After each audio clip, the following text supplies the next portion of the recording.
بسم اللہ الرحمن الرحیم۔ السلام علیکم، میں عامر خان۔ چینل کو سبسکرائب اینڈ فالو کریں، لائک اور شیئر بھی کیا کریں۔ آپ لوگوں کی اس تھوڑے سے ایفرٹس اور سپورٹ سے مجھے بہت زیادہ موٹیویشن ملتی ہے۔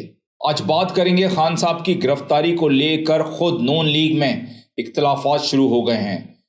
نون لیگ کا ایک گروپ عمران خان کی گرفتاری کے خلاف ہو گیا ہے اور ان کا کہنا ہے کہ عمران خان کی گرفتاری سے جو رد عمل آئے گا اس سے آنے والے الیکشن میں نون لیگ کو مزید نقصان ہوگا۔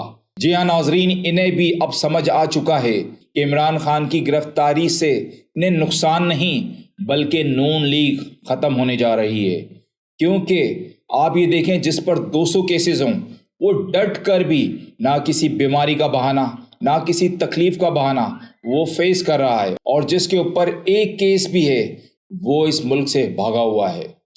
خان صاحب کی یہی چیز دیکھ کر ناظرین ان کی اپنی کریڈیبلٹی ڈے بائی ڈے بڑھ رہی ہے، جبکہ ان 14 جماعتوں کی جس میں یہ حکومت میں بھی ہیں ان کی کریڈیبلٹیز گر رہی ہے۔ اب عوام کو سمجھ آ چکی ہے اور ساتھ ساتھ عوام میں مزید ان کے لیے نفرت پیدا ہوگی، جس کا فائدہ پی ڈی ایم کی دیگر جماعتوں کو ہوگا۔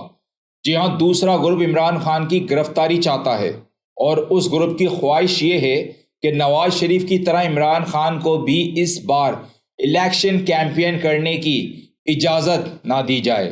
تاہم ابھی تک نون لیگ خود یہ فیصلہ نہیں کر پائی ہے کہ عمران خان کو گرفتار کیا جائے یا نہیں۔